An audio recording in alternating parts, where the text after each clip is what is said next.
అందరికీ నమస్కారం. లేని లిక్కర్ స్కామ్ జరిగినట్టు 3,200 కోట్ల రూపాయలు దుర్వినియోగం అయినట్టు తెలుగుదేశం కూటమి ప్రభుత్వం అందరినీ కావాలనే కట్టు కథలతో కల్పితాలతో ఒక స్కామ్ని సృష్టించి అందులో పగా ప్రతీకారాలు తీర్చుకోవడానికి వైఎస్ జగన్మోహన్ రెడ్డి గారిని వైఎస్ఆర్సీపీ పార్టీ మీద బురద జల్లడానికి ఈ స్కామ్ని సృష్టించారని రాష్ట్ర ప్రజలకు ఇప్పటికే చాలా స్పష్టంగా అర్థమైంది. అసలు ఏ ప్రాతిపదికన 3,200 కోట్ల రూపాయల స్కామ్ జరిగిందని చెప్తా ఉన్నారు? ప్రభుత్వ ఖజానా నుండి ప్రజాధనం ఎక్కడైనా దుర్వినియోగం అయిందా?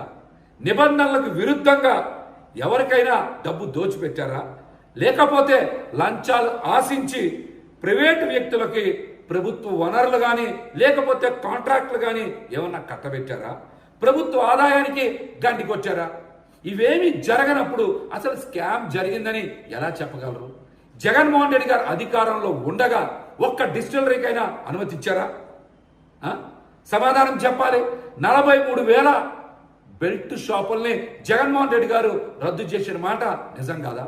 అమ్మకాలని నియంత్రించాలని రాత్రి 9 గంటల వరకే మద్యం అమ్మకాలు చెయ్యాలని చాలా కఠినంగా మరి అమ్మకాల సమయాల్ని ఆయన కఠినతరం చేసిన మాట నిజం కాదా? ఒక్క డిస్టిలరీకైనా జగన్మోహన్ రెడ్డి గారు అనుమతి ఇచ్చారా? చంద్రబాబు నాయుడు గారి హయాంలోనే 14 డిస్టిలరీలకి అనుమతి ఇచ్చారు. ఆయన హయాంలోనే స్కామ్ జరిగిందని ఒక ఎఫ్ఐఆర్ నమోదైంది. ఆయన కూడా ఆ స్కామ్లో ముందస్తు బెయిల్ తీసుకునే ఈరోజు బయట ఉన్నారు.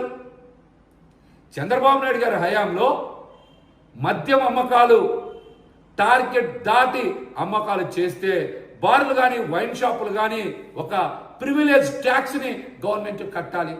చంద్రబాబు నాయుడు గారు మంత్రిమండలి కూడా తెలియకుండా ఆ ప్రివిలేజ్ ట్యాక్స్ని రద్దు చేయడం వలన నాడు ప్రభుత్వ ఖజానాకి 5,000 కోట్ల రూపాయల నష్టం వచ్చిందనే కదా కేసు నమోదయ్యింది.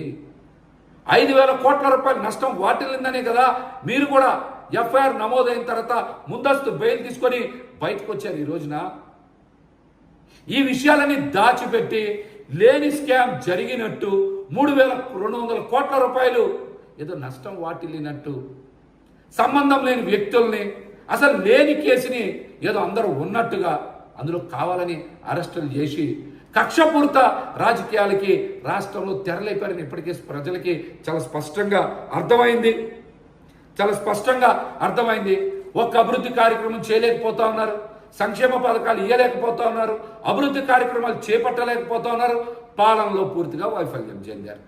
ఇవన్నిటి నుంచి తప్పించుకోవడానికి మీరు ప్రజల దృష్టి మరల్చడానికే లేని లిక్కర్ స్కామ్ని ఉన్నట్టు ప్రచారం చేస్తూ ఉన్నారన్న విషయం ప్రజలకు అర్థమైంది. మీరు మొదటి ఏడాది సంక్షేమ పథకాలని ఇంతవరకు ఒక్కటైనా ఇచ్చారా?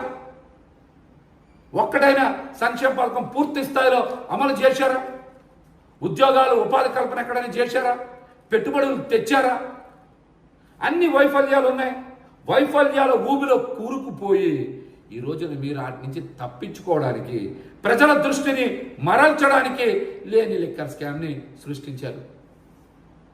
2014-19 మధ్య లిక్కర్లో మీరు చేసినటువంటి స్కామ్లన్నీ ఒకసారి బయటికి రావాలి. 2018-19లో ఎక్సైజ్ ఆదాయం 16,000 కోట్లుంటే 2023-24లో ఆదాయం 24,000 కోట్లకి వెళ్ళింది. అంటే ఆదాయం పెరిగితే ప్రభుత్వ ఖజానాకి డబ్బులు వస్తే స్కామ్ జరిగినట్ట.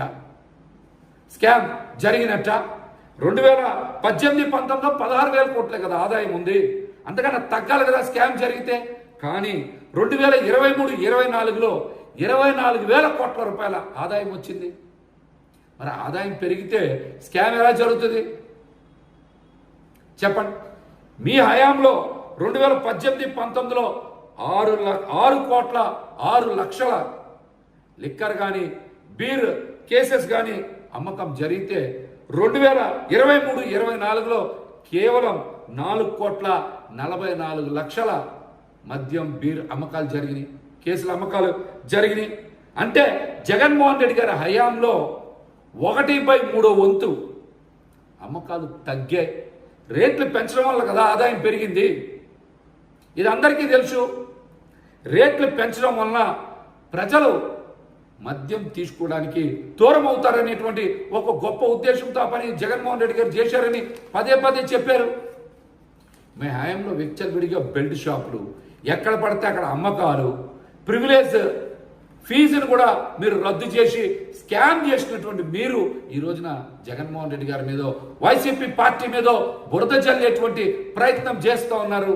లేని స్కామ్ని సృష్టించారని ఇప్పటికే రాష్ట్ర ప్రజలందరికీ కూడా అర్థమైంది. కూటమి ప్రభుత్వం అధికారంలోకి వచ్చాక చంద్రబాబు నాయుడు గారి నోట్లోంచి ఒక మాట వచ్చింది, లిక్కర్ స్కామ్ జరిగింది, ఇందులో చాలా మంది వ్యక్తులు ఉన్నారని ఆయన మాట్లాడారు. ఆ మాటను నిజం చేయడానికి ఒక టీం ఏర్పాటు చేసి కావాలని లేని స్కామ్ని ఉన్నట్లుగా చిత్రీకరించడానికి ప్రయత్నం చేస్తూ ఉన్నారు.